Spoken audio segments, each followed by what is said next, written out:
आप सभी को नवरात्र की बहुत बहुत शुभकामनाएं। और जिस तरीके से माता की श्रद्धा में आप सब मंत्र मुग्ध हैं, उसी तरीके से पूरा देश भी है जो इस वक्त माता की आराधना कर रहा है। माँ के 9 रूपों की पूजा हर साल बड़ी श्रद्धा से होती है। मेरे पीछे आप देख सकते हैं कितना खूबसूरत और बेहद ही मनोरम दृश्य है, जिसे आप एक अलग तरीके से महसूस कर सकते हैं, क्योंकि श्रद्धा और भक्ति भाव के लिए एक जगह पर एकत्रित होना भी ज़रूरी नहीं होता है। उसे महसूस भी किया जा सकता है और हम महसूस कर सकते हैं, इस बेहद ही खूबसूरत दृश्य को अपने अंदर समाहित कर सकते हैं। और बिल्कुल मैं उसी चीज़ को देख पा रही हूँ, माँ के रूपों की, जिस रूप की पूजा हम पूरे भक्ति भाव से करते हैं और उसको साज सज्जा के साथ लोगों के सामने रखना, इन सब चीज़ों की जिम्मेदारी जो निभाता है वो भी काबिल तारीफ़ होता है। और हमारे साथ कुछ ऐसे ही ख़ास मेहमान जुड़ी हुई हैं। तो सबसे पहले मैम, मैं आपसे जानना चाहूँगी कि इस बार की पूजा को पूरे एक तरीके से मैनेज करना, उसके बाद कोरोना के टाइम में बहुत सारी चीज़ें आपने सोची होंगी, गाइडलाइंस का ख्याल रखा होगा। पहले तो ये बताइए कि इनिशियल स्टेप जब आपने लेना सोचा इस कोविड के टाइम में, तो क्या सोचा, क्योंकि पिछली साल तो हुआ भी नहीं था। पिछले साल जो हुआ था वो भी बहुत ही छोटे स्केल में हुआ था, और इस बार प्रॉब्लम ये थी कि पिछले साल हमें गाइडलाइंस थोड़ी पहले आ गई थी। इस बार गाइडलाइंस एकदम पूजा के 8 दिन पहले आई है, 8 से 9 दिन पहले। जैसे हमारी अगर 11 तारीख को पूजा शुरू है तो 30 तारीख को या 1 तारीख को गाइडलाइंस आई है। तो उतने शॉर्ट नोटिस में एक तो अरेंजमेंट करना बहुत मुश्किल था, क्योंकि तब तक हम ये नहीं जानते थे कि हम पूजा कर भी पाएंगे या नहीं कर पाएंगे, परमिशंस मिलेंगी या नहीं। जिस तरीके से उससे पहले हमने देखा गणेश चतुर्थी में कोई परमिशंस नहीं मिली थी, मना कर दिया था, तो हमें समझ नहीं आ रहा था होगा। जो भी है गाइडलाइंस आई, बहुत लिमिटेड लोगों की गाइडलाइंस आई, 50 से ऊपर की परमिशंस नहीं मिली है हमको। सो इसीलिए हमने सारे सेफ्टी प्रोटोकॉल्स को प्रॉपर फॉलो किया है। अगर आप देखेंगे तो जैसे लोगों को बोला गया है डिस्टेंस में खड़े रहें, सोशल डिस्टेंसिंग मेंटेन करें, बिना मास्क के कोई एंट्री नहीं है स्ट्रिक्टली। हमने मास्क अवेलेबल करवाए हुए हैं ताकि अगर कोई ऐसा डिवोटी आता है जिसके पास मास्क नहीं होता तो हम उसको प्रोवाइड कर सकते हैं। सैनिटाइजेशन, टेम्परेचर चेक, और हमने काफ़ी सिक्योरिटी गार्ड्स भी यहाँ पे अलग अलग जगह तैनात किए हुए हैं, जिससे कि अगर लोग प्रोटोकॉल्स फॉलो नहीं करते तो वो बीच बीच में उनको जाके याद दिला रहे हैं, ताकि सोशल डिस्टेंसिंग मेंटेन हो और बाकी सारे जो डीडीएमए के गाइडलाइंस हैं वो फॉलो होते रहें। बिल्कुल। और अब सारी गाइडलाइंस को फॉलो करना, उसको पूरी तरीके से इम्प्लीमेंट करना, ये बड़ा ज़रूरी हो जाता है, क्योंकि जब लोग आते हैं एक एक करके तो आप उन्हें रोक नहीं सकते। आप ये नहीं कह सकते कि आप अंदर नहीं जा सकते, लेकिन हाँ, आप उन्हें ये कह सकते हैं कि ये एक रूल्स और रेगुलेशंस है, आप इसे फॉलो करके अंदर जा सकते हैं। कितना मुश्किल और कितना आसान होता है? मुश्किल तो काफ़ी होती है हमें, क्योंकि बहुत मुश्किल होता है लोगों को ये समझाना कि आप मास्क पहने रहिए, सोशल डिस्टेंसिंग मेंटेन कीजिए। बट देखिए, हमारी ड्यूटी है, क्योंकि पब्लिक हेल्थ सेफ्टी हमारे लिए प्रायोरिटी है at this point of time. और मैं नहीं चाहूँगी कि इस इवेंट में आके फिर कोविड-19 और फैले। नए वेरिएंट्स भी आ गए हैं, there is a delta variant also here now. तो हम चाहेंगे कि सेलिब्रेशन होए, बिल्कुल, माँ की पूजा होए, बिल्कुल, लेकिन पब्लिक हेल्थ सेफ्टी का भी हम ध्यान रखें, क्योंकि at the end of the day अगर हम सही रहेंगे तो ही हम आगे बाकी चीज़ें भी कर पाएंगे। तो हाँ, मुश्किल होती है, लेकिन हम बहुत ही धीरज और अब धैर्य के साथ में लोगों को बोलते हैं और वो सुन लेते हैं। अगर आप हंस के बोलेंगे तो ज़रूर सुनेंगे, अगर आप चिढ़ के बोलेंगे तो शायद लोग ना सुनें। ये बड़ी अच्छी बात कही इन्होंने, क्योंकि अगर आप समझा कर बोलें तो लोग सुनते भी हैं, अगर आप चिढ़ के बोलें तो शायद लोग सुने, बट थोड़ा कम सुने। एक बड़ा अहम सवाल है मैम मेरा आपसे, फिर मेरा आपसे एक सवाल होगा कि पहले में और अब में कितना बदलाव नज़र आता है, क्योंकि अब हम पूजा पंडालों को देखते हैं। अब आपको भी मालूम है दुनिया कितनी फास्ट हो चुकी है, हमें अपने काम से फुर्सत नहीं होता। पहले बहुत फुर्सत थी, या नहीं भी तरीके से कह सकते हैं, एक जोश होता था पूजा पंडालों में जाने का, देखने का, मूर्तियों को, एक दूसरे से मिलने का। अब वो धीरे धीरे चीज़ें ख़त्म होती जा रही, कल्चर ख़त्म हो रहा है। अगर ख़ासतौर से बंगाली समुदाय की बात करें हम, इन्होंने अपने कल्चर को, मुझे लगता है कि एंशिएंट टाइम से जो लेके चल रहे हैं वो आज भी लेकर चल रहे हैं, और मुझे लगता है ये हज़ारों साल तक चलता रहेगा।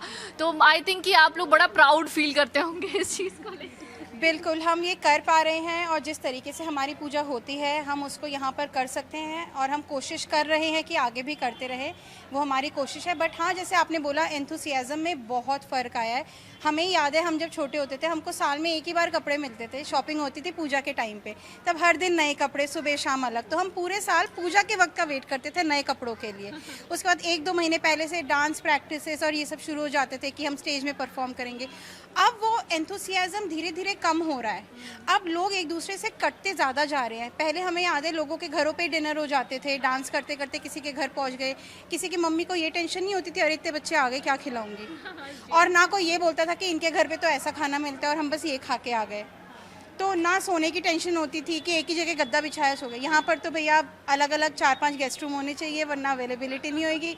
मेन्यू भी अच्छा ना मिले तो आके 4 बातें भी होगी।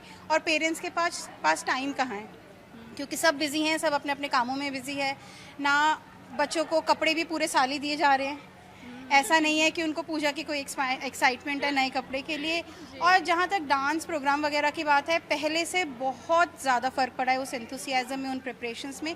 बट हाँ, कोविड से पहले हमारे यहाँ पे हम वो मेंटेन करने की कोशिश करते हैं। हमारे यहाँ पे छोटे छोटे बच्चे अभी भी पार्ट लेते हैं।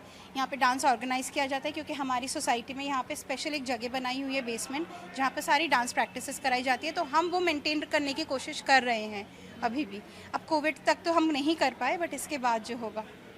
और बिल्कुल, जब मैंने यहाँ एंट्री ली तब मैंने देखा चीज़ों को। मैं जब एंट्री कर रही थी उस वक्त मैंने मास्क नहीं लगाया था। मुझे गेट पे ही बोला गया कि आप पहले मास्क लगा लो। और अभी हमने एक्चुअली मास्क इसलिए नहीं लगाया कि no all of us are wearing our mask. हमने बस इस इंटरव्यू के लिए इस मास्क को उतारा है and we are following all Covid guidelines very strictly. हम लोग सब यहाँ पे सोशल डिस्टेंसिंग कर रहे हैं and it's very important that हम सारे गाइडलाइंस को फॉलो करें because it's about public health safety. तो सब एंजॉय कीजिए इस नवरात्रि, इस उत्सव को मनाइए, बट हेल्थ का ज़रूर ध्यान रखिए। बिल्कुल। अच्छा, एक चीज़, क्योंकि आप तीनों ही बड़ी खूबसूरत लग रही हैं, तो और हम कहते हैं कि ट्रेडिशनल कपड़े जो हैं वो एक अलग ही ब्यूटी जो होती है उसको निखार देते हैं, इंडियन ब्यूटी जिसे हम हमेशा से कहते हैं। तो खास तौर से अगर मैं आउटफिट की बात करूं कि पूजा में इस तरीके के जो ट्रेडिशनल आउटफिट होते हैं वो ऑसम होते हैं, ये ट्रेंडी भी होते हैं। कोई फ़र्क नहीं पड़ता कितना फैशन बदला है कितना नहीं बदला है। तो आप आने वाले जनरेशन को भी आउटफिट को लेकर क्या कहना चाहेंगे? क्योंकि अभी जो हालिया दिनों में हम देखते हैं साड़ी को लेकर थोड़ा सा क्रेज़ कम हुआ है, लेकिन जब हम आपको देखते हैं तो लगता है कि साड़ी पहननी चाहिए। तो इस पर क्या कहेंगे? हाँ, बिकॉज देखिए this is timeless fashion, as someone who follows fashion very closely.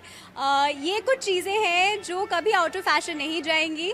तो देखिए, हमने अपनी मम्स को देखा है, वो पहनती थी ऐसे करके पूजा के टाइम, अब हम इसको फॉलो करते हैं and now I see my sisters, they make their children follow the same.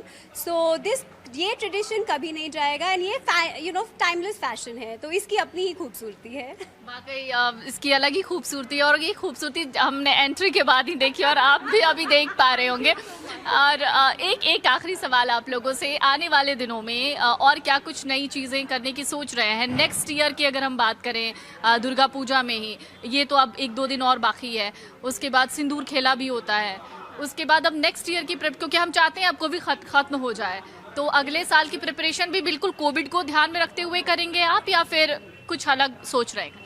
अगले साल का तो हमें नहीं पता, सच बताए तो। जिस हिसाब से चाइना पता नहीं कोई और वेपन छोड़ दे, हम नहीं जानते उस बारे में। वो तो अब अगले साल ही डिसाइड करेंगे। हमें 2 महीने का टाइम चाहिए होता है पूजा प्रिपेयर करने के लिए। अभी हमने कुछ नहीं सोचा, अभी हम बस ये चाहते हैं कि ये पूजा हमारी शांति से हो जाए, क्योंकि अब पूजा होते हुए भी काफ़ी चीज़ें इस वक्त भी चेंज की गई है। काफ़ी हमारे पंडित जी आपको बताएंगे अभी कि उन्होंने पूजा करने का जो तरीका है, पुष्पांजलि देने का तरीका है, कोविड की वजह से उसमें भी हमारी काफ़ी रिस्ट्रिक्शंस आई हैं, बहुत ज़्यादा। हाँ, क्योंकि अब चीज़ें देखते हुए हमें, क्योंकि इनकी हेल्थ हमारे लिए सबसे ज़्यादा इम्पॉर्टेंट है।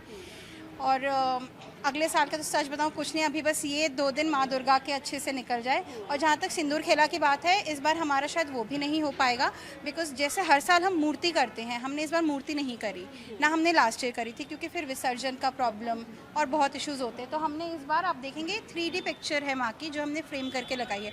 काफ़ी लोगों को देखकर लग रहा है कि ये मूर्ति है दूर से, बट ये 3D इमेज है जो हमने प्रिंट करके लगाई है। मतलब वाकई बड़ा अलग इनिशिएटिव है और कहते हैं नारी शक्ति, औरत क्या नहीं कर सकती।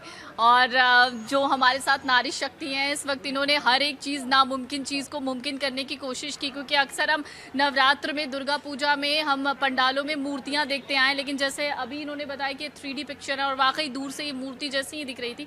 तो कह सकते हैं कि बहुत अलग और बहुत ही बेहतरीन इनिशिएटिव है। एक परंपरा मैं समझना चाहूँगी और आप सबको समझाना चाहूँगी। जिस सिंदूर खेला की हम हर बार बात करते हैं, टीवी पर देखते हैं तस्वीरों के जरिए, वो बड़ा ही खूबसूरत दिखता है। एग्जैक्टली ये क्या है, इस परंपरा को मैं आपसे समझना चाहूँगी। देखिए, सिंदूर खेला जो होता है वो हम माँ को अर्पित करते हैं। Sindoor as part of the ritual, वो थाली का ही पार्ट होता है। एंड उसके बाद जिस तरीके से लेडीज़ यूजुअली एक दूसरे को सिंदूर लगाती हैं, ट्रेडिशनली ये लिमिटेड था only to married women, but हमने एक स्टैंड लिया है दैट सिर्फ मैरिड विमेन ही क्यों, जब हम नारी को ही सेलिब्रेट कर रहे हैं और हम नारी शक्ति की ही सेलिब्रेशन की बात कर रहे हैं, तो sindoor is every woman's right, why not, every woman should partake in Sindoor Khela. तो हमने ये सबके लिए, in fact we have even extended it to the LGBTQ community, उनको भी हमने लास्ट इनफैक्ट आई थिंक 2018 में हमने उनको भी इंक्लूड किया था and we had invited them to come and play sindoor with us. लेकिन अभी कोविड के चलते हमारे इतने स्ट्रिक्ट गाइडलाइंस हैं कि दिस टाइम अनफॉर्चुनेटली हम सिंदूर खेला नहीं कर पाएंगे, हम ऑर्गेनाइज नहीं कर पाएंगे। लेकिन नहीं, वाकई बदलाव औरतें ही ला सकती हैं समाज में और देश में। एक आखिरी सवाल भी नहीं है, वो मेरी गुजारिश है आप सबसे, आप सबकी आवाज़ बड़ी मीठी है, तो एक बहुत ही खूबसूरत सा कोई भी ऐसा गाना जो आप नवरात्र पे ही एक कोई गुनगुना कर आप तीनों प्लीज सुना सकें।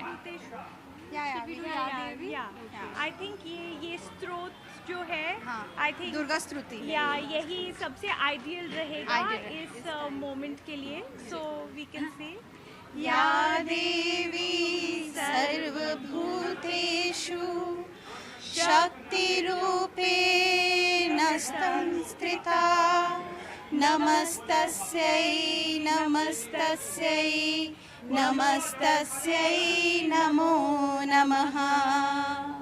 Thank you so much, thank you. Shubh Ashtami to everybody. नमस्ते। इस बार पूजा में कुछ गाइडलाइन हुआ था। एक पहले तो अंदर आना माना है, 50 लोग हैं, वो भी पूजा होगा। पूजा पुष्पांजलि फूल से नहीं हो पाएगा, केवल पुष्पांजलि देगा मंत्र से, मंत्र पुष्पांजलि, इसका नाम है मंत्र पुष्पांजलि। तो पूजा में ये बहुत बदलाव है, क्योंकि हम लोग हर समय पुष्पांजलि देते हैं। पुष्पांजलि फूल अर्पण करना है। गीता में लिखा है कि पत्रम पुष्पम फलम तोयम जो में भक्ता प्रजच्छति, जो भक्त जैसे जैसे फूल पत्ता फल चढ़ाते हैं वो भगवान स्वीकार कर लेते हैं।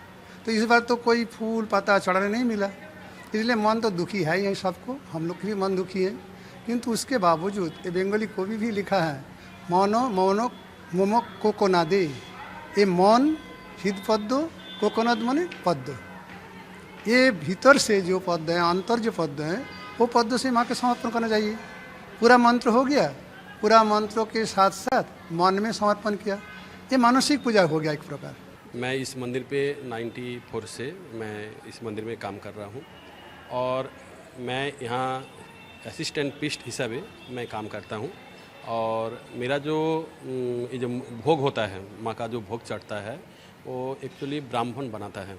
जो गुरुजी का दीक्षा लेता है वो वही बना पाता है। अदरवाइज माँ का भोग जो चढ़ता है बाहर का जैसा होता है वो आके यहाँ चढ़ा नहीं जाता है। और जब भोग बनता है वो कुछ विधि है जो बात नहीं करा जाता है, मुंह बंद करके ही भोग बना जाता है। और उसमें माँ का जो भोग बनता है उसका कई प्रकार की भोग होता है, पुलाव होता है, खिचड़ी होता है, खीर होता है, सब्जी भाजा कई प्रकार का और दाल, ये सब होता है। और वो विधि हिसाब से ही बनता है और वो ब्राह्मण ले आके भोग लगाता है। ब्राह्मण थाली ले जाएगा, माँ को वही ब्राह्मण ही भोग चढ़ाएगा, वो जाके फिर रखा जाता है, वो बोला जाता है मूल भोग। और वो ज़्यादा तरफ से वो डोनेशन में आता है सामान, जो दुर्गा पूजा होता है व और कुछ पूजा होता है उसमें सारे सामान डोनेशन में ही आता है। और उसमें जिसको जहाँ बोला जाता है माँ का भंडारा है, मूल भोग है, तो सबको ही देता है सामान, कोई चावल, कोई तेल, कोई घी, कोई मसाला, कोई सब्जी, सब कुछ देता है। और मैं करीबन मैं कलकत्ता में भी था, मैं ये काम भी किया हूँ और इस मंदिर पे आया तो मैं 26 साल इस मंदिर पे ये काम मैं कर रहा हूँ। यहाँ 9 दिन नहीं बनता है, हमारा यहाँ बनता है 4 दिन, सप्तमी, अष्टमी, नवमी और संधि, 4 दिन बनता है। तो जैसा काल बना था, सब्जी, खिचड़ी, भाजा, कई प्रकार की भाजा और खीर, ये सब बना था। जैसे आज बना है अष्टमी के लिए भाजा, पुलाव, घी मतलब पुलाव और खीर, चटनी, कई प्रकार की भाजा। रात को है संधि पूजा, रात 11:30 बजे के बाद ही संधि पूजा होगा, उसके लिए अलग भोग होगा। उसमें दाल होगा, फ्राइड राइस होगा, भाजा होगा, खीर होगा, गोभी का सब्जी होगा, कई प्रकार की सब्जी होगा। और मतलब रोज़ अलग अलग जैसा भोग वहाँ का जो होता है वहाँ कोई भी बना सकता है, वो जो भोग होता है वो कोई भी बना सकता है।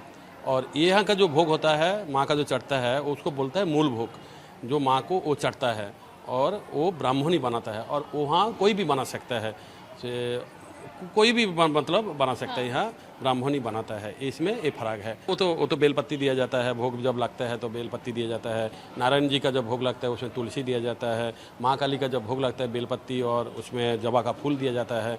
दुर्गा जी का जब लगता है उसमें बेलपत्ती, जवा का फूल थाली में। दुर्गा जी के लिए अलग थाली बनता है, गणेश जी के लिए अलग बनता है और पंचदेवता के लिए अलग बनता है, सरस्वती के लिए अलग बनता है। तो अलग अलग थाली बनता है, तो अलग अलग मतलब किस्म की सब्जी भी बनता है, सब कुछ अलग अलग बनता है। और वहाँ का फ़र्क है, वहाँ का जो भंडारा है और कुछ है वहाँ का अलग आदमी बनाता है, तो यहाँ का भोग जाता है वहाँ मिला दिया जाता है, तो वो प्रसाद रूप में माना जाता है। वो जो है वो एक नियम कानून है, उसमें इतना चावल का बनेगा। और इसमें जैसा हमारा नियम है 5 पुआ का चावल का मतलब बनता है, उसका नियम है। तो उसमें भोग यहाँ जब मूल भोग बन जाता है तो वो ले जाके वहाँ मिला दिया जाता है, तो वो भी प्रसाद हो जाता है। हाँ, वो माँ जब ग्रहण कर लिया है वो भोग जो है हमारा जो पंडित जी लोग होता है और वो जो यहाँ हमारा सेवादार लोग होता है और जो वॉलंटियर लोग होता है, ज़्यादातर से वो लोग को ये भोग मिलता है। और मतलब वो मिलता है। और कोई मतलब श्रद्धालु जो आ गया है, जो पंडित जी हमको थोड़ा माँ का भोग दे दीजिए, तो उनको भी दिया जाता है।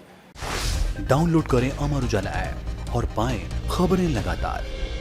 अगर आप ये वीडियो YouTube पर देख रहे हैं तो हमारे चैनल को सब्सक्राइब करें और बेल आइकन को दबाना ना भूलें। अगर आप Facebook पर ये वीडियो देख रहे हैं तो हमारे पेज को लाइक करें।